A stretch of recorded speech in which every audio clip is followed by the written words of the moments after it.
talk about success strategies for different life stages. So what happens, what's your recommendation for somebody that, for example, just graduated college or is just out on their own as an adult for the first time?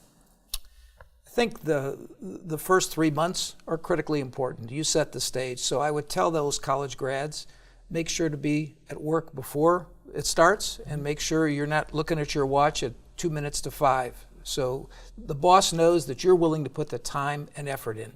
Secondly, if you can get an internship where you're really working under some very great people, that's critically important, and it'll elevate your career. An internship before they've graduated. An internship so before they've they're graduated. Onto the world. So you start prepping for it almost. You start laying your groundwork for your future success before they're even done with college.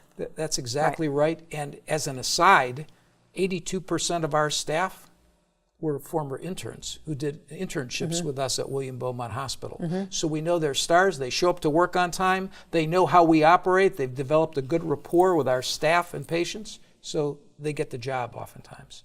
And lastly, work with the very best people. If you have a choice, I had a student a few years ago who wanted to go into law. And he had two opportunities, one with the best law department in law office in Michigan, the other with a so-so, but the so-so offered him $1 more an hour, and he says, I think I'm going to take that. And I said, oh my goodness, why not work with the top guy? Don't worry about the $1 more an hour. Work with the top guy, and ultimately, you're going to be more successful over the long run. Great advice. And interesting, actually, because even though it's short, they're young, they're thinking longer term. Get an internship for long term. Pick the best job in the most powerful place you can be for the long term. And you're going to learn the most with the best people. Right. Great advice. Thank you, Barry. Thank you.